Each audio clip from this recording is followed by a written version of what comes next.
достар, қалдарыңыз қалай? Бүгін біз сіздермен мектеп оқушыларына арналған, ер балаларға арналған осындай жилетканы дайын лекалдың көмегімен бірге тігіп үйренетін боламыз.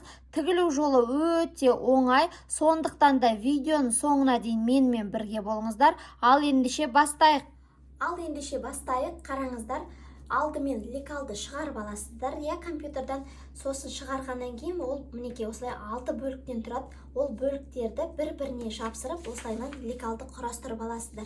Лекалды құрастырған кезде бірден мен осы жерге тігіске 1 сантиметрден беріп жібердім осылайынан. Әр жеріне осылайынан 1 сантиметрден, ал астыңғы жағына 2 сантиметр бердім. Қимас бұрын.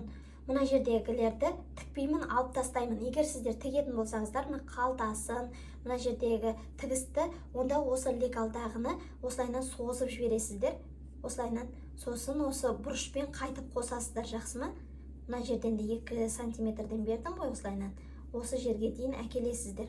Ал тігісті орындамасаңыздар, қалдырып кетсеңіздер болады. Мінекей, лекалды дайындап алғаннан кейін оны негізгі матаға түсіресіздер. Негізгі матамыз велюр матасы менде, артқы бойы және алдыңғы бойдан 2 бөлік мінекей. Осыны дайындап аласыздар. Осыны дайындап алғаннан кейін барып подкладымызды пішеміз. Подкладымызды пішкен кезде қараңыздар.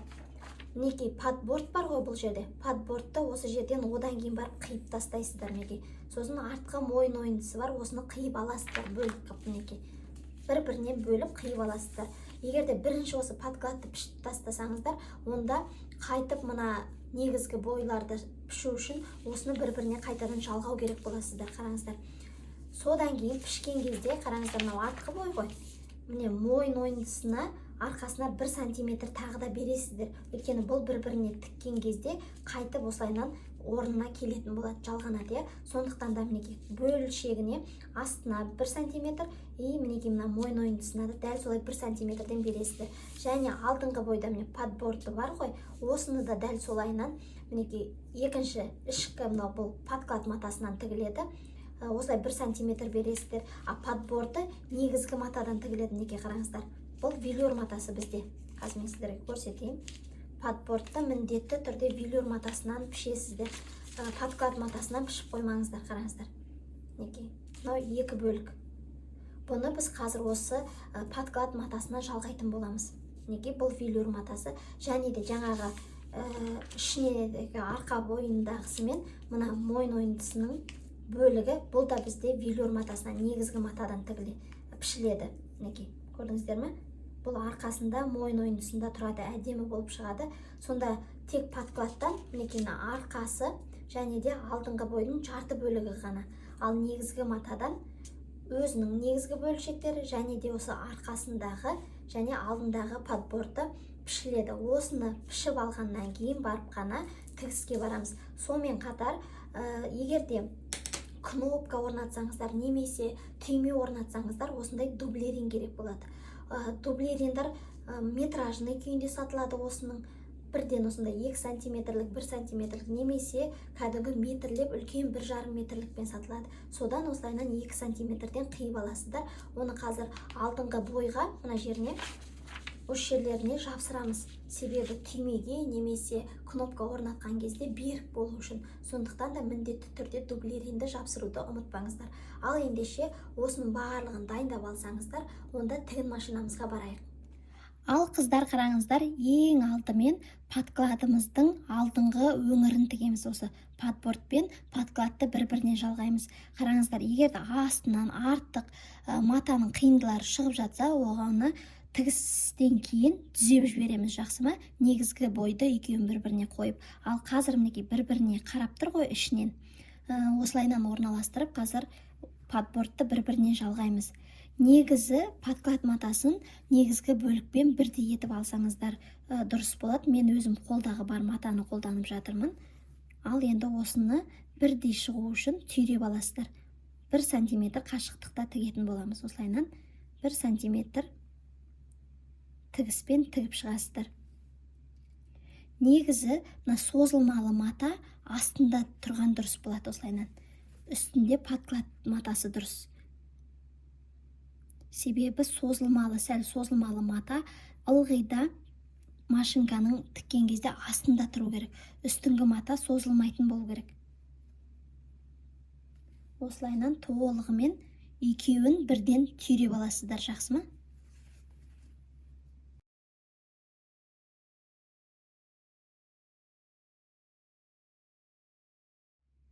Ал мінекей қыздар, қараңыздар, екеуін жақсылап түйреп алдым. Енді осы алдыңғы бөлікті осылайдан тігіп аламыз.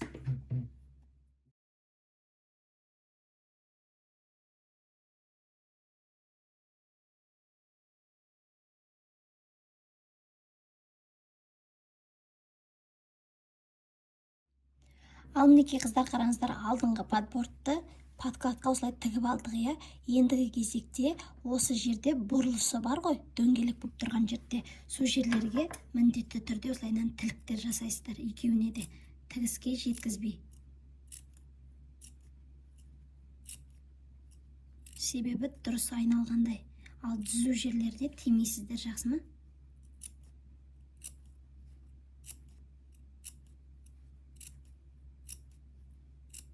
Түзу жерге дейін істейсіздер, екіншісінде дәл солай қайталайсыздар. Ал мінекей тіліктер жасап алдық. Ендігі кезекте осыны, мінекей қараңыздар, осы подклад жағына айналдырып шетінен тігіс береміз. 1 мм қашықтықта тігіс беріп шығамыз.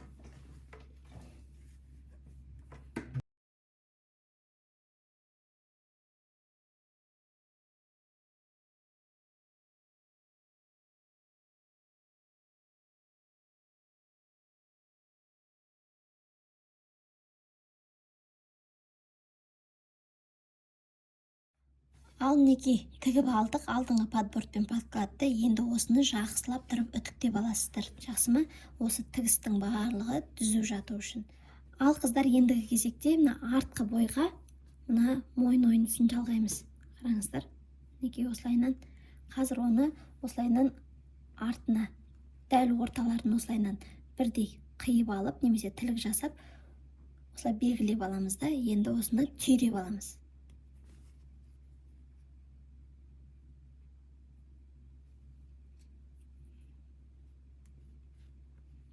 Ал түйреп алсаңыздар, енді осыны тігеміз.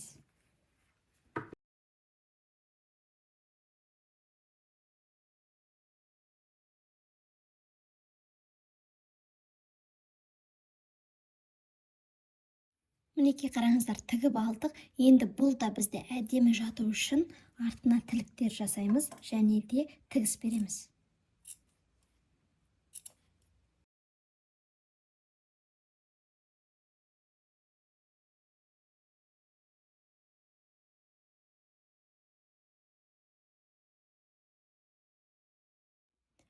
Ал қыздар, қараңыздар, артқы бойдың мойын ойынысын тіктік, е. Егер де сіздерде өздеріңіздің биркаларыңыз бар болса, осы кезде осы артқы бойға бірден бирканы тігіп алыңыздар.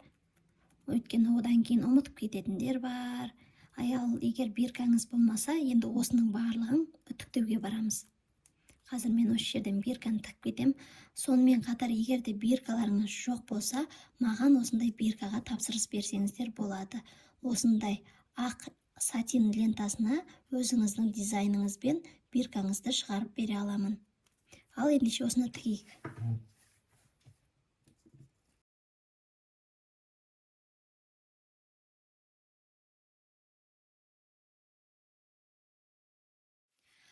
Ал мінекей биркамды тігіп алдым. Енді артқы бойды, алдыңғы екі бойды жақсылап үтіктеп аламын. Ал қыздар, үтіктеп болсаңыздар, енді осылай иықтарын бір-біріне қосып жалғап аласыздар, артқы бой мен алдыңғы бойды. Сосын тігетін боламыз. Енді біз подкладпен де және де негізгі боймен де бірден жұмыс істейміз, қараңыздар. Бұның да, негізгі бойдың да бірден иықтарын түйреп аласыздар. Қазір подкладты тігеміз, содан кейін осы негізгі бөліктің иықтарын бірден жалғап кетеміз. Сондықтан да екі бөлікті бірден ұстап, бірден тігетін боламыз.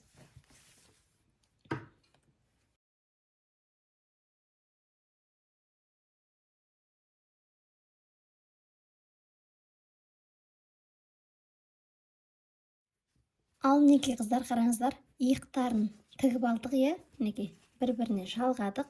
Енді осыны сосын үтіктейтін боламыз.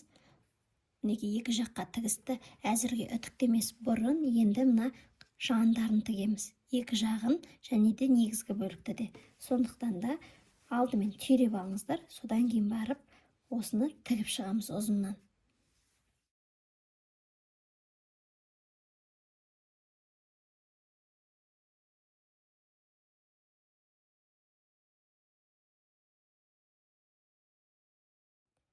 Ал мінекей қыздар, қараңыздар, негізгі бойдың иықтарын, жандарын барлығын тіктік. Міне подкладта да дәл солайынан. Енді осы тігістерді жақсылап тұрып үтіктеп аламыз. Содан кейін негізгі бойдың алдына, мына ұзын жеріне біз бағанағы қиып алған дублеринімізді жапсырамыз былайынан. Шетіне жақсы ма? Шетіне шамамен 1 сантиметрден алыстатып жапсырып аламыз осылайынан. Екі жағына да бірден жапсырып аласыздар. Ал ендеше осыны үтіктеп алайын. Ал мінекей қыздар, тігісімізді әдемілеп үтіктедік. Дублеринімізді жапсырдық. Ендігі кезекте подкладпен бірге мына негізгі бөлікті бір-біріне жалғаймыз. Ол үшін қараңыздар, негізгі бөліктің бетіне подкладтың бетін бір-біріне осылай теңестіреміз.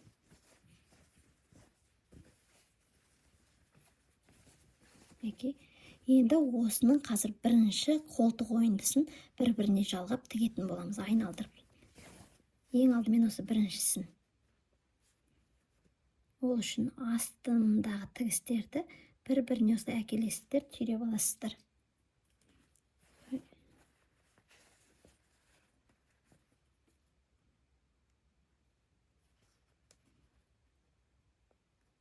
Енді иықтағы тігістерді бір-біріне жалғайсыздар.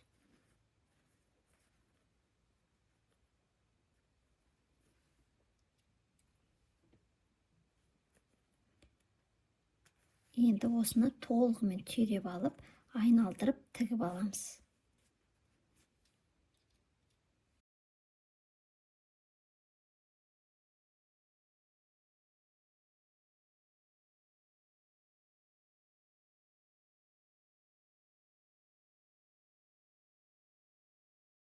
Ал мінекей қыздар, бір жақ қолтық ойындысын толығымен айналдырып тігіп алдық.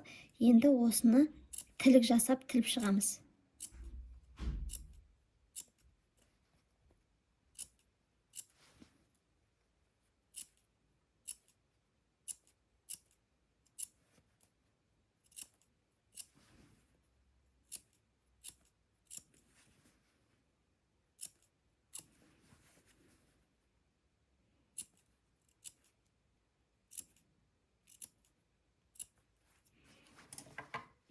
Ал мінекей айналдырып тілік жасадық. Енді қараңыздар, мына подкладты осы қолтық ойындысынан ішке қарай кіргіземіз.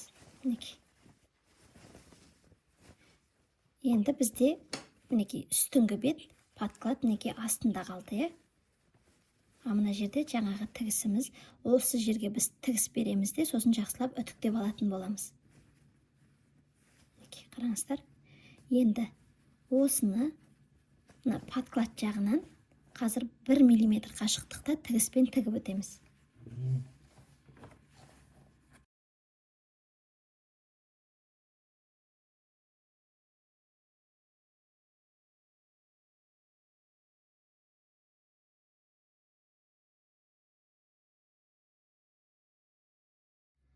Ал мінекей қыздар, қараңыздар, шетіне осылайынан 1 мм қашықтықта айналдырып тігіс беріп шықтық. Бұл бізде қозғалып кетпеуге өте ыңғайлы болады, және де қазір үтіктеген кезде барлығы әдемі жататын болады. Енді біз екінші қолтық ойындысын тігуіміз керек. Ол үшін қараңыздар, мінекей бізге уже подкладтың беті қарап тұр, міне бет жағы. Оны қазір мына тігіспен бірде орналастырамыз.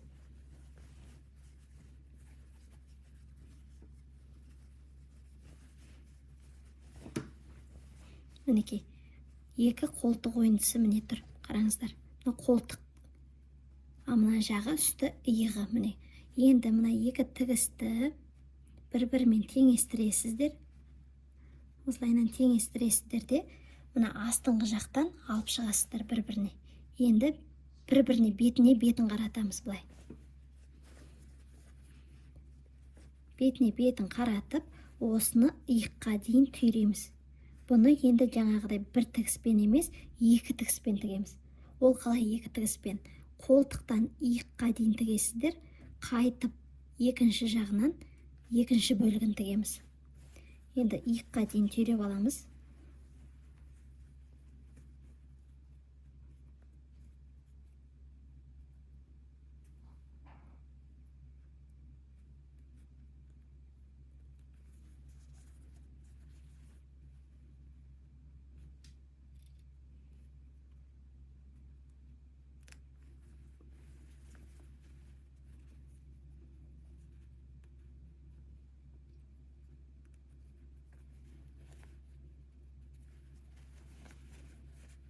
Ал мінекей қолтықтан иыққа дейін түйреп алдық, енді осыны бір тігіп аламыз.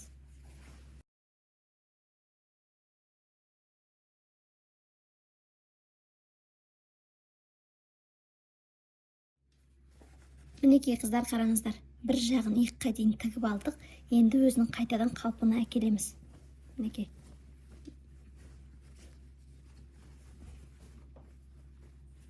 Міне, бір жағы тігілді. Енді бізге мына екінші жағын тігу керек.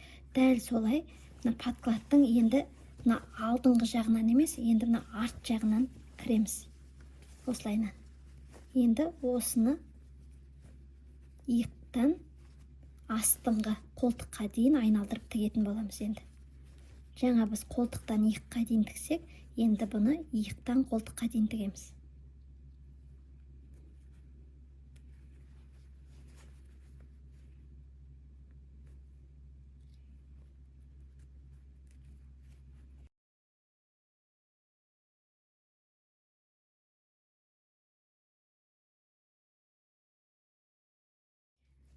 Ал мінекей тігіп алдық, енді бұны да тіліктер жасап тіліп шығамыз.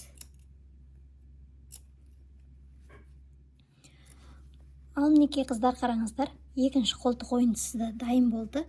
Енді мына жаңағы 1 мм қашықтықта тігіс түсірдік қой осындай. Енді дәл солайынан осы жерге де түсіреміз. Бұл жағы енді бірден айналмауы мүмкін. Егер де мына жерден бастасаңыз, иықтан немесе қолтықтан тағы да бүйтіп бір айналасыздар, сосын келесі жағынан бүйтіп айналдырып тігетін боласыздар, жақсы ма? Себебі уже екінші қолтық ойындысы бірінші қолтық ойындысындай бірден айналмайды. Ал ендеше осыған 1 мм қашықтықта тігіс түсіреміз.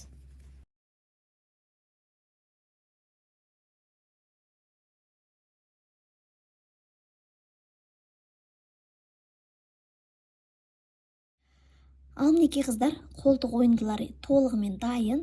Ендігі кезекте сіздер егер мына алдына ою салатын болсаңыздар, тігетін ою болса тігіп алыңыздар, бас кезінде тігіп алыңыздар. Мына подкладты бір-бірінен жалғамай тұрып, мен бұл жерге дайын термо оюды жапсыратын боламын ұзыннан. Сондықтан да мен бұл жерге тоқтамаймын, Ал егер сіздерде тігілетін ою болса, бас кезінде тігіп алыңыздар осыған. Подкладты жалғамай тұрып, что бөгет жасамағандай. Мен оны просто бас кезінде айтуға сіздерге ұмытып кетіппін. Енді мен мына мойын ойындыларын алдын бір-біріне қосамын. Мінекей мына алдыңғы бойдан мына мойын ойындысына дейін қосамын. Енді қараңыздар, ол үшін подкладты артқа жібересіздер былай. Енді иық пен иықты қосып аласыздар. Подкладтың иығы мен негізгі бойдың иығын.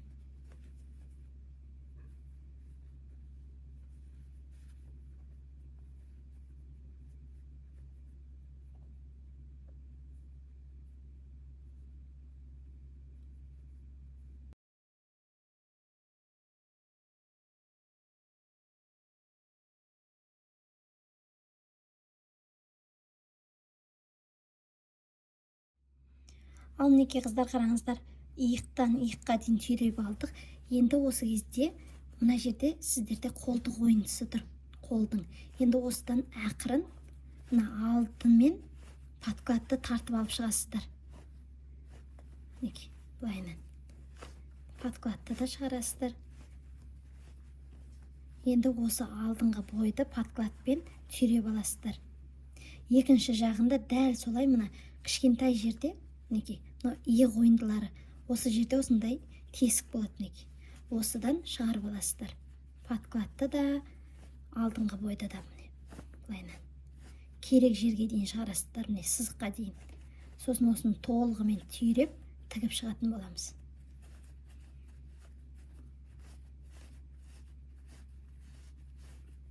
Мінекей бізде жаңа жилетканың алды мына үшкір жері, үшкір жеріне әзірге тимейміз, тек алдын ғана жалғаймыз.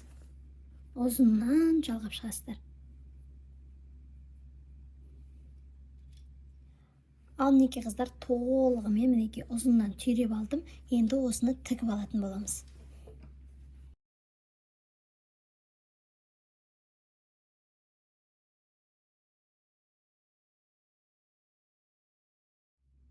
Ал мінекей қыздар, толығымен айналдырып ұзыннан тігіп алдым. Енді мына мойындары, қараңыздар, иықтан иыққа дейін мойны мінекей. Осы жерге айналып тұрғаннан кейін осы жерге тіліктер жасаймыз.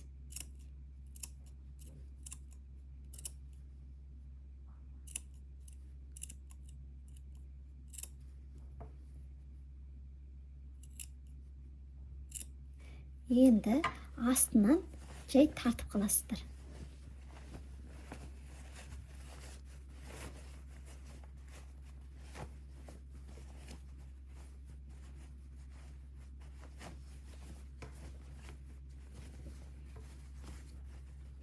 Мінекей біздің жилеткамыздың жандары толығымен қосылды.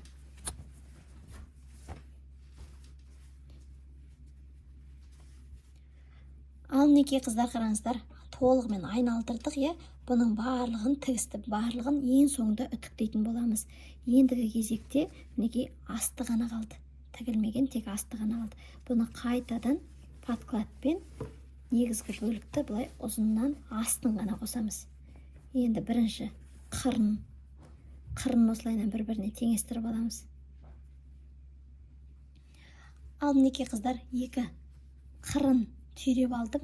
Енді тігілмеген жерді толығымен түйреп осыны тігіп аламыз.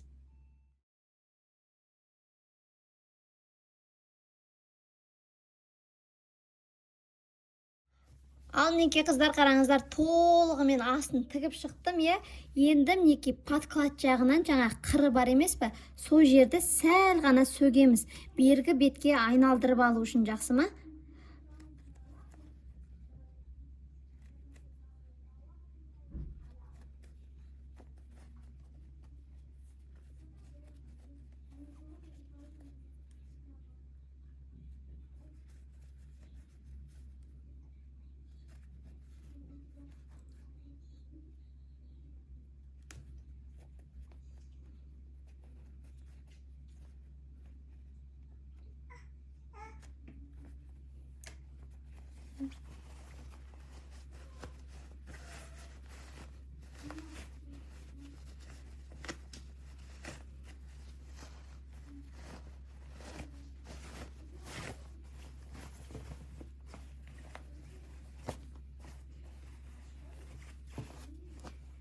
Енді қыздар, қараңыздар.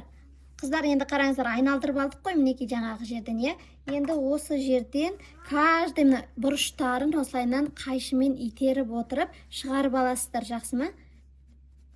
Мінекей дүзу бұрыштары шыққандай осылайынан. Қай жерде бұрыш бар, соның барлығын осылай итеріп шығарып аласыздар.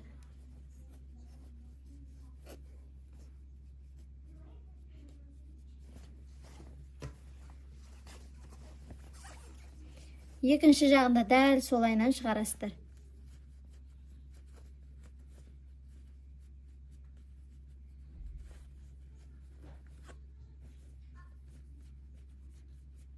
Ал мінекей қыздар, қараңыздар, мына жаңағы аударған жерімізді сосын потайной шофтпен тігіп аласыздар, жақсы ма? Инемен тігіп шығасыздар. Ал ендігі кезекте қазір мен сіздерге көрсететінім, осыны лапканың бойымен толығымен айналдырып шығасыздар. Осыны қазір бір жерден бастайсыздар, лапканың бойымен теңестіріп, толығымен жилетканы айналдырып тігіп шығасыздар. Және де соңында үтіктейміз, сосын кнопкасын саламыз.